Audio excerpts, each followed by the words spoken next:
Hello YouTubers, Alaska Prepper here. I found this article that's a bit old actually, but it's still relevant because the Supreme Court ruling still stands on this subject. So I just wanted to go through it real quick. I'm not going to give my opinions too much on this. I just wanted you guys to hear this or click on the link. I'll leave the link in the bottom of the description, or you guys can go read it for yourselves, okay? And the question is it true the Supreme Court ruled law enforcement agencies don't have a constitutional duty to protect citizens? And here it says they don't have a duty or an obligation to protect any given citizen. They protect the community. They do not protect you.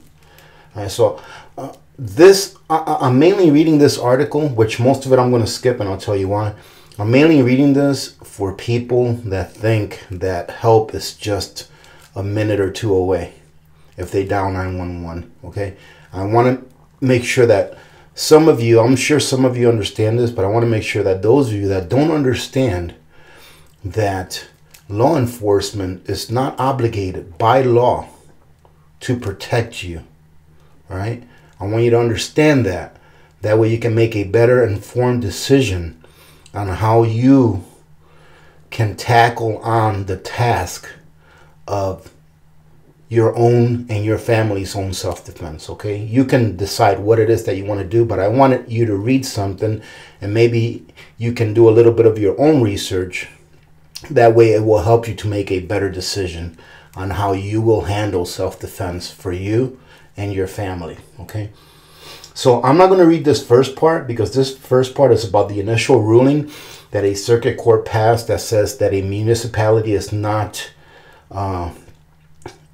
avowed to protect its citizens, and it went up to the Supreme Court, and the Supreme Court ruled on it, saying that it is not a constitutional duty for law enforcement to protect the individual citizen. Okay, so what I want to do is I want to read you a very chilling story. All right, this is a true story. Okay, let's see. And here's another one. It says Warren versus District of Columbia. This was a ruling. The court ruled that police do not have a specific duty to provide police services to individual citizens. Right. Ladies and gentlemen, you can look all of this up. Please do your own research, okay? Now, I'm going to go ahead and read this to you. It's not that long. A disclaimer, okay?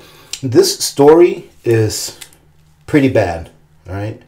It's something that happened that's very tragic. And some of the, I would say storytelling, because there's really not a lot of vulgarity in this story. Some of the storytelling in the next few paragraphs may be pretty difficult for some people to hear.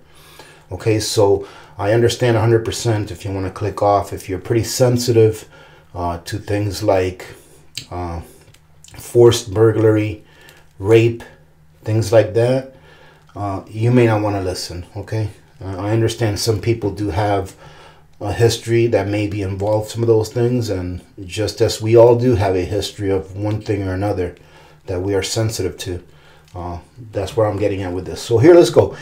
In the early morning hours of Sunday, March 16th, 1975, Carolyn Werner and Joan T., who shared a room on the third floor of their rooming house at 1112 Lamont Northwest in the District of Columbia, and Miriam Douglas, who shared a room on the second floor with her 4-year-old daughter, were asleep.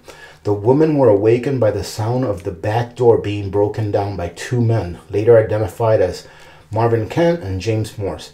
The men entered Douglas's second floor room, where Kent forced Douglas to perform, you guys can read that, on him, and Morse raped her. Warren and Taliaferro heard Douglas's screams from the floor below. Warren called 911 and told the dispatcher the house was being burglarized and requested immediate assistance. The department employee told her to remain quiet and assured her that police assistance would be dispatched promptly. Warren's call was received at Metropolitan Police Department headquarters at 0623 hours and was recorded as a burglary in progress. At 0626, a call dispatched to officers on the street as a Code 2 assignment. Although calls of a crime in progress should be given priority and designated as Code 1, 4 police cruisers responded to the broadcast, 3 to the Lamont Street address and 1 to another address to investigate a possible suspect. Meanwhile, Warren and Taliaferro crawled from their window onto an adjoining room and waited for the police to arrive. While there, they observed one policeman drive through the alley behind their house and proceed to the front of the residence without stopping, leaning out the window or getting out of the car to check the back entrance of the house. A second officer apparently knocked on the floor in front of the residence. Knocked on the door in front of the residence, but left when he received no answer. The 3 officers departed the scene at 6:33, 5 minutes after they arrived. Warren and Taliaferro crawled back inside their room.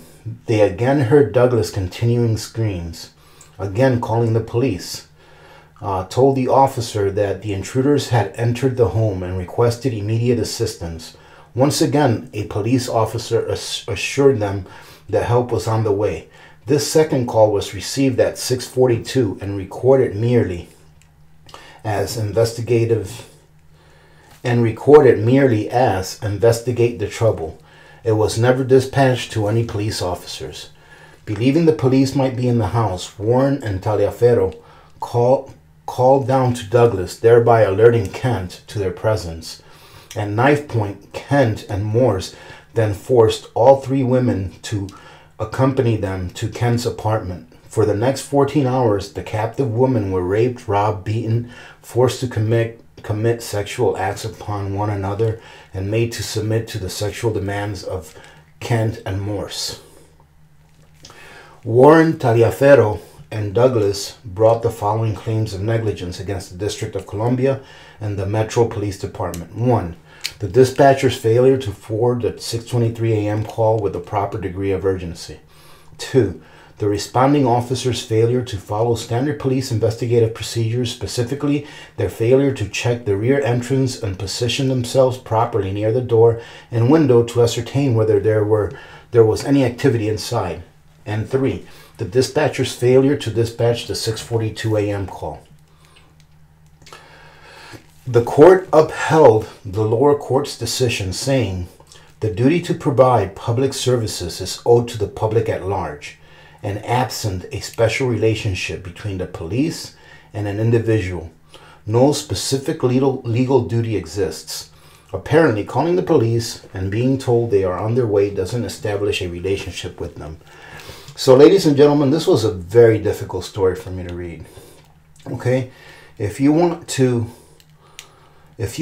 tell yourselves that not having a way to defend yourself will work out in the end because the police will be there to help you when you need it, then you're lying to yourself.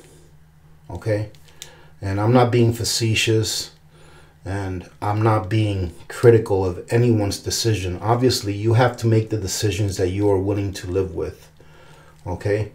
But I ask you this.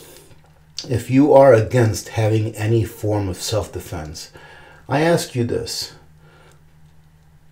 And this is kind of tough, but read this story and make believe that it happened to someone you love. What would you want for them to do if you knew that this was still going to happen, but they had a day to prepare, right? If you knew that something like this was going to happen no matter what, but you were given a day's notice to prepare, what would you recommend that those ladies do to prepare for this home invasion? Okay? And that's why we prepare, ladies and gentlemen. We don't prepare because we want something to happen. We prepare because in case something happens, we can meet that something with force. Be it because we can't get food at the supermarket. How do we meet that with force? Easy. have a 6 to a 1 year supply of food stored in your pantry. That's how you meet that with force. It's not going to affect you one bit. All right. Be it to protect your home from getting intruded upon.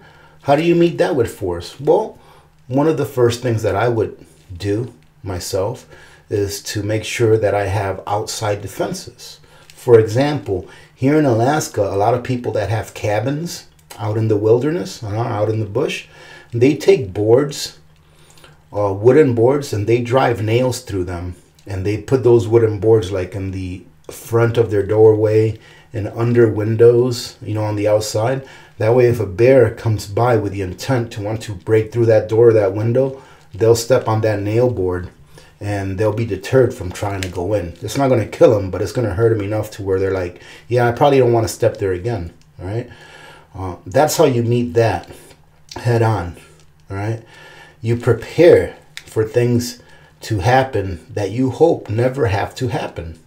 All right. But if you're not prepared because of an ideology that you may have, then you will end up facing the wrath of whatever, you know, may happen. Like in this case, this is a terrible story. And I remember reading this story a long time ago. However, it wasn't in this format where it shows that the Supreme Court had upheld a decision saying that law enforcement is not responsible and do not have the constitutional duty to protect the individual citizen. All right, ladies and gentlemen, so read it if you like. I recommend that you go ahead and click on the link below. I'll leave it in the bottom of the description like I usually do with my links whenever I leave any. All right, and let me know what you all think. I mean, I don't know what to think personally as far as this specific situation. I feel terrible for these ladies. However, I do know this. I do know that I feel at ease when I am at work. All right, when I am at work and my wife and my daughter and my son are here, I feel at ease. All right, because I know that Mama Bear will protect the cubs, and I know that Mama Bear has the claws that are necessary to protect the cubs. Okay, ladies and gentlemen, that's going to be it for now. Hey, listen up. I'm going to go ahead and put this video up right now. I know we didn't do a live stream today. All right, we're going to go ahead and do a live stream for tomorrow. Okay, actually, you know what? Let me see. Tomorrow, I think I'm going to do an old-fashioned Q&A live stream for tomorrow. Okay, and then for Monday, I'm just going to do a quick video picking the winner of the pizza oven, which is going to be a lot of fun. All right, I am going to put a video up later on today. It's just going to be it seems that some of you like when I do a cooking video, so I am going to make what I call the perfect omelet, and I will let you guys see for yourselves why I call it the perfect omelet. All right, my wife yesterday was actually saying, boy, I sure would like an omelet for breakfast tomorrow. And I don't know if that was a hint kind of thing, but I make a really good omelet, and you're gonna see when I say I make a really good omelet, you'll see on this video what makes it really good. Okay, so I hope that you join me for that. That'll be later on this afternoon, all right, because it's still early in the morning here and we're not ready for breakfast yet. So having said that, ladies and gentlemen, thank you very much for joining in for these few minutes. Remember to be good to each other. When good people do good things happen. Remember to reach one, teach one, and repeat. If we all did this, the world would be a better place, and you know that it will be a better place. Many blessings to all of you and your families. This is Alaska Prepper, and I'm out. Ladies and gentlemen, if you would like to support the channel... What? What is it you want me to see? Tell the community members what they can do to support the channel. Give this man money. No, not give me money. Yes, this is how you can support the channel. Well, that's one of the ways, but I don't necessarily need money. There's ways. Give him good advice. He needs it. Well, that too, but there's ways that the community can support the channel by doing things that they already do. If they already do these things, why would they do them? But to do it to support this channel, like for example, ladies and gentlemen, if you click on my Amazon link, you will support the channel. It won't cost you any more. Do you use Amazon? Victor? Yes. This Do you is the use only my way link? I can buy things now. Do you use I've been kicked out of every store now. Do you use my link? No! Why don't you use my link? If you use my Amazon link, then the Alaska Prepper community is able to benefit from it because My account is not allowed on YouTube. Well, I use a We've lot been of the banned. revenue from Amazon. I use a lot of the Amazon revenue to give back to the community by doing giveaways. You give back to these people? Yes! This is they're my community ridiculous. members. Of course I have to give back. Didn't you enter the last giveaway I had? No. Well, you should enter the next giveaway. It's going to be awesome. I can't wait to do this giveaway. So, anyways, ladies and gentlemen, I'm sorry for the Everything distraction. should be free. This is how it is in Mother Russia. No, everything is not free. Even if people tell you it's free, it's not free. So let me It's definitely let me free. finish telling the community how they can support the channel. Ladies and gentlemen, you can support the channel by using the Amazon link. It doesn't cost you any more. You can also support the channel by letting one or two of the ads that come up during the videos run through so that our channel can be credited with that ad. If you press the skip button, do you ever press the skip button? Yes, every time your video pop up. Why are you Every pressing? single time. Garbage. Garbage channel. I would not support. Why will you? Dismiss this video. Do not use. If you don't press the skip button, it gives the channel a little bit of revenue so that I can do giveaways. I like doing giveaways because it allows new preppers to get some cool stuff that they can use for their prepping endeavors. Do you understand that? That's why I like to do it. You take this revenue and instead of buying vodka, I'm not going to buy vodka you with give it. to these people who definitely will not use to buy vodka. Well, they don't get the money. They get an actual prize in the mail. I have it mailed I to them. sell it. Buy vodka. Well, here's another way. I know you like precious metals, right? You say you like silver for making silver bullets to kill werewolves. Kill werewolves. Well, ladies and gentlemen, if you are in the market to buy some precious metals, please take a look at my SD Bullion link below. Every time that you register to SD Bullion, the channel gets some credit for that as well. And the revenue that I'm going to get from SD Bullion, if anyone registers with them, I'm going to use to give away silver. What do you think about that, Victor? Do you want to use my SD Bullion link so you can buy yourself some silver? Silver sounds nice. It does. You like the indeed. silver?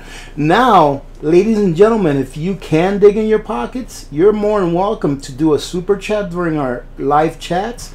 And you can also buy me a coffee by taking a look at the link down below. Do you like coffee, Victor?